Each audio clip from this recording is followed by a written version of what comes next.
Hey, started working on Studebaker passenger seat. Started on the frame the sliding rail. I set up a time lapse on the other phone. See if I can figure out how to splice the two together after. I don't know. Oh. I don't know how to get off of here now. It's too high. You don't want to come crashing down on one of those because they turn into a check valve. Music playing. I'm sorry. Please don't pay attention to that. Nobody listens to that stuff anyway. Yeah, so I'm going to work on this so I can get it clamped in there and see what kind of room we have on the passenger side. I don't got none on the driver's side. I'm hoping just as much on the other side. So yeah, I'll get on this and we'll move forward. I'll turn down the confounded music. So yeah, this is what I ended up with. I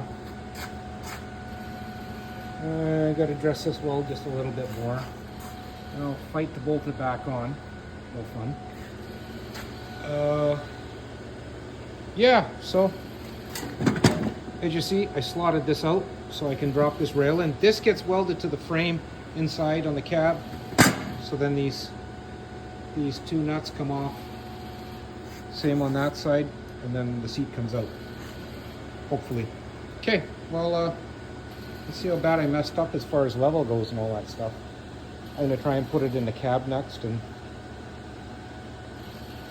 I think I got the brackets all done in there. I don't remember. And I gotta fix this door. Droopy handle. I gotta for sure bring you guys in for doing that because I did the other side. I didn't think about really showing you how I did it. So we'll do that.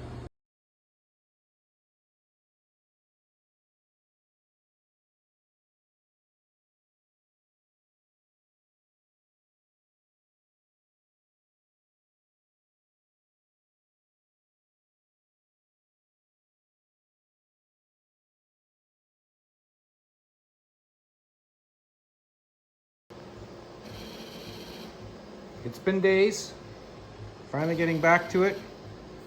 Seat bracket was wrong. 3/4 of an inch too high on the outside of the passenger seat. So I've got them in now. I'm gonna try and be more stable with this camera. Pull the steering wheel off. It's not right anyway. It still looks a little high, but they're not bad. They're pretty level. I'm gonna squeeze them together and line them up, kind of put them in the middle, whatever. I'm probably gonna pop the headrests off because I don't know. Maybe I'll take the headliner out. So yeah, here I am. Here I am working on the Go pedal. It's illuminate. It's in here, kind of not where I want it, but I have been racking my brain trying to figure out. I cut a piece of the firewall off the S10, and I was racking my brain trying to figure out what I did with it. Now I found it. So now I'm going to work on trimming it and making a hole and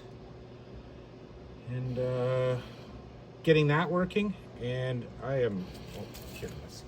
I'm really unhappy with the brake pedal. It's a little high off the floor. This panel kind of screws it up, but there's like way too much here for my liking.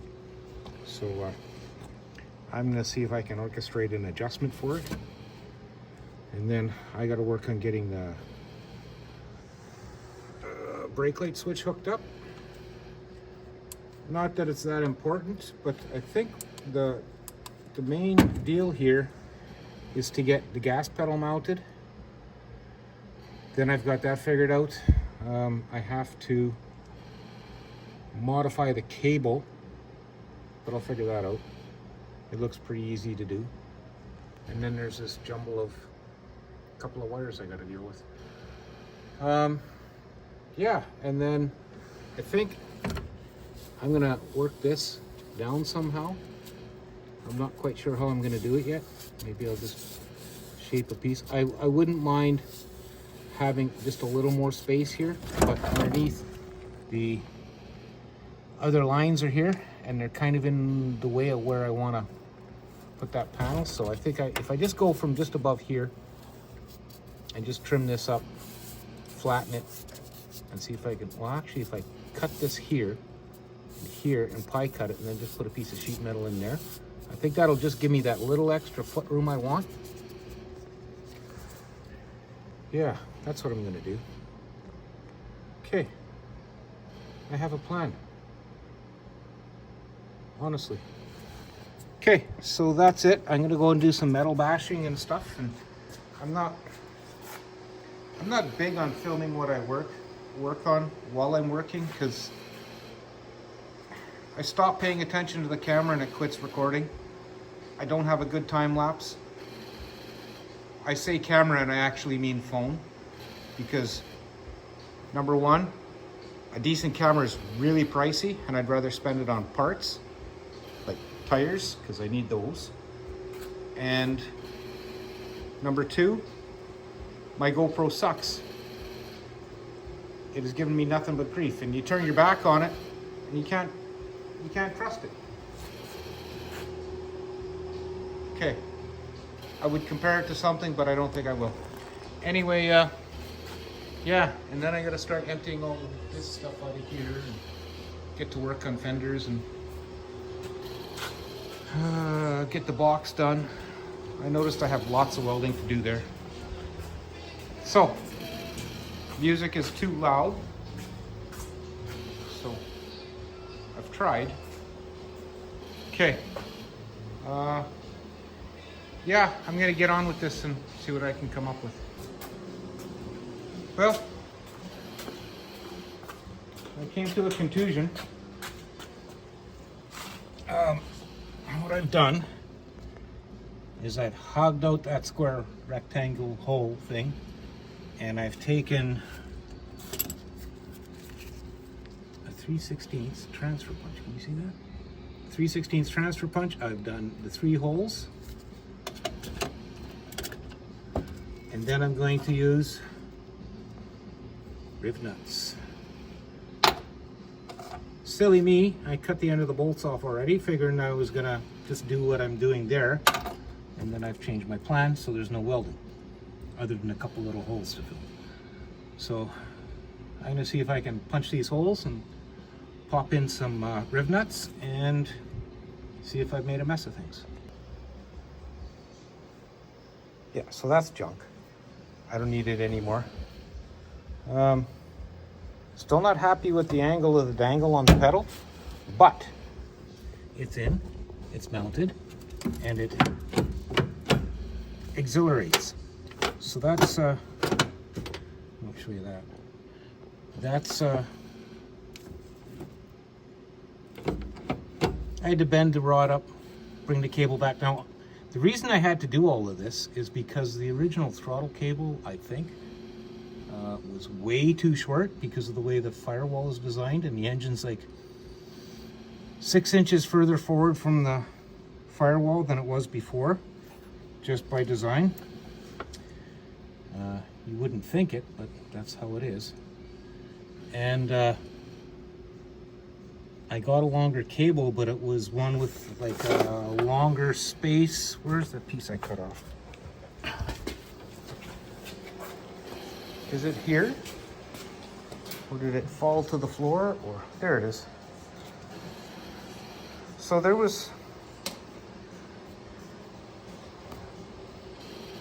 a plastic retainer on this end, and then there was another one of these about here, and I can't understand why it was there. So what I did was cut the cable off. The retainer then slid off. I cut a slit in it, slipped it over the other end, and then snapped it into place. So now the cable is in. Boy, have I got a lot of crusty to scrape off this firewall. Now the cable is in, and